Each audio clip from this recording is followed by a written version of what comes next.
கடகராசிக்கு எது மாதிரி விஷயங்கள் போய்கொண்டு இருக்கிறது, அடுத்த வரக்கூடிய விஷயங்கள்லாம் எப்படி இருக்குங்கிறத பொது பலனாக நாம் சயின்டிஃபிக் வேதிக் அஸ்ட்ராலஜி முறையில் மிகைப்படுத்தாமல் பார்க்க போகிறோம். இப்போ பாருங்கள், கடகராசிக்கு 12ஆம் இடத்துல குரு இருக்கிறார், அதே சமயத்தில் 9ஆம் இடத்துல சனி இருக்கிறார், அதே சமயத்தில் 8ஆம் இடத்துல ராகும், 2ஆம் இடத்துல கேதும், எந்தவித மாற்றங்களும் மாதம் முழுவதும் இல்லை.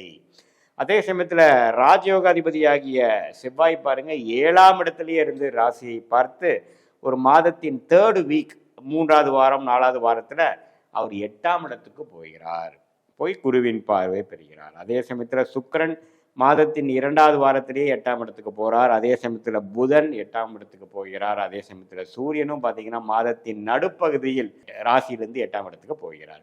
இது எது மாதிரி ஒரு தாக்கத்தை கொடுக்குதுன்னா பார்த்தீங்கன்னா, ஃபஸ்ட்டு 2 வீக்ஸில் வந்து உங்களுக்கு என்னென்ன விஷயங்கள் நீங்கள் என்ன பண்ணணும், யாரை மீட் பண்ணணும், எந்த மாதிரி ஒரு ஒப்பந்தங்கள் பண்ணணும், எது மாதிரி ரியல் லைஃப்பில் வந்து சில காரியங்கள் செய்து கொள்ள வேண்டும், அது மாணவர்களாக இருந்தாலும் சரி, தொழிலதிபர்களாக இருந்தாலும் சரி, நடுத்தர வயதினர் வேலையில் போயிட்டு இருக்கிறவங்களா இருந்தாலும் சரி, பெரிய பெரிய முதலீட்டாளர்களாக இருந்தாலும் சரி, இல்லத்தரசிகளாக இருந்தாலும் சரி, ஒரு வாழ்க்கையில் நடக்கக்கூடிய யதார்த்தமான விஷயத்துக்கு கொஞ்சம் வேகமாக எல்லாமே கொஞ்சம் நடக்கக்கூடிய அமைப்புகள் இருக்குது.